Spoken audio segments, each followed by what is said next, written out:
Hello friends, आज हम लोग देखेंगे एनसीईआरटी हिस्ट्री क्लास 6 का चैप्टर 11 जो इस बुक का लास्ट चैप्टर है, जिसका नाम है इमारतें, चित्र तथा किताबें, जिसमें हम लोग लौह स्तंभ के बारे में बात करेंगे, ईंट व पत्थरों की इमारतें, स्तूप और मंदिर के बारे में जानेंगे, पुस्तकों की दुनिया जिसमें पुरानी कहानियाँ, आम लोगों की कहानियाँ और विज्ञान की पुस्तकें इस पे चर्चा करेंगे, चित्रकला के बारे में देखेंगे।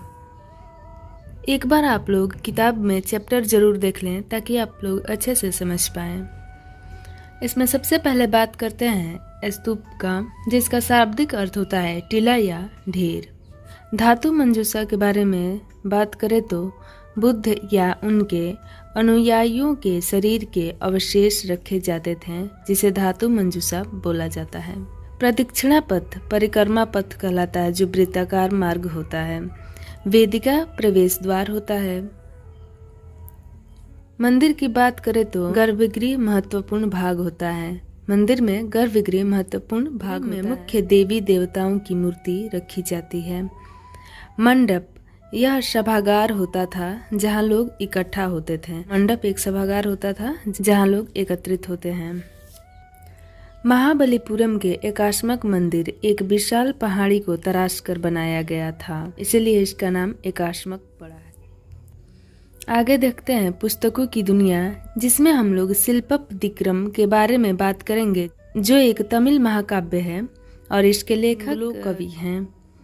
इस तमिल महाकाव्य में कोवलन नाम के व्यापारी की कहानी है, जो पुहार में रहता था। वह अपनी पत्नी कन्नगी की उपेक्षा कर एक नर्तकी माधवी से प्रेम करता था। मणिमेखलई की बात करें तो ये भी एक तमिल महाकाव्य है, जिसके लेखक सतनार हैं। इस महाकाव्य में कोवलन व माधवी की बेटी की कहानी है। कोवलन और माधवी की बेटी की कहानी मणिमेखलई में देखने को मिलती है। आगे देखते हैं पुराणों का संकलन। पुराण का अर्थ प्राचीन होता है और पुराणों की संख्या 18 है। इसके संकलन की बात करें तो इसमें शिव, दुर्गा, पार्वती की जानकारी मिलती है और भाषा संस्कृत है। इस काल तक शूद्रों व स्त्रियों को पुराण पढ़ने की अनुमति नहीं थी, यानी पुराणों का संकलन का जो दौर था उस समय शूद्रों और स्त्रियों को पुराण पढ़ने की अनुमति नहीं थी। अब देखते हैं महाकाव्य, जिसमें दो प्रमुख रूप से आते हैं, रामायण और महाभारत। रामायण के लेखक वाल्मीकि हैं। रामायण की कथा कौशल के राम के बारे में है। उनके पिता ने वनवास दे दिया। वन में उनकी पत्नी सीता का लंका के रावण ने अपहरण कर लिया था। सीता को वापस पाने के लिए राम को लड़ाई करनी पड़ी। फिर विजयी होकर कौशल की राजधानी अयोध्या लौटे। महाभारत की बात करें तो इसके रचयिता वेद व्यास ऋषि हैं। महाभारत में ही भगवत गीता है। महाभारत कौरव व पांडवों के बीच की युद्ध की कहानी है। इस युद्ध का उद्देश्य पुरु वंश की राजधानी हस्तिनापुर की गद्दी प्राप्त करना था।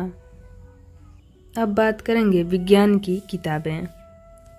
खगोल शास्त्री आर्यभट्ट ने संस्कृत में आर्यभट्टियम पुस्तक लिखी। इसमें उन्होंने बताया कि दिन और रात पृथ्वी के अपनी धुरी पर चक्कर काटने की वजह से होता है। ग्रहण के बारे में वैज्ञानिक तर्क दिए। वृत्त की परिधि को मापने की विधि भी आर्यभट्ट ने दिया। वारामहीर, ब्रह्मगुप्त, भास्कराचार्य अन्य खगोल वेता हैं। आयुर्वेद के बारे में बात करें तो चिकित्सा विज्ञान की पद्धति है।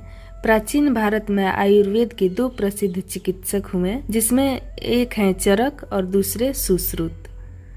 चरक ने प्रथम तथा द्वितीय शताब्दी में चरक संहिता की रचना की और सुश्रुत ने चौथी शताब्दी में सुश्रुत संहिता की रचना की, जो एक शल्य चिकित्सा पर आधारित ग्रंथ है।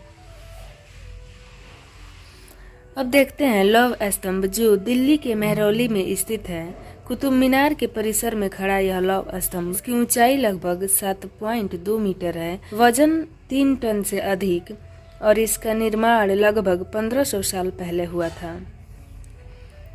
इसके बनने की जानकारी इस पर खुदे अभिलेख से मिलती है, जिसमें चंद्र नाम के एक शासक का जिक्र है।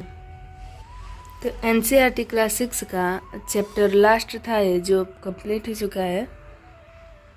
एक बार मैं पूरा वीडियो दिखा देती हूँ, आप लोग नोट्स बनाना चाहें तो बना लें। अगले वीडियो में क्लास 7 के नोट्स को देखेंगे।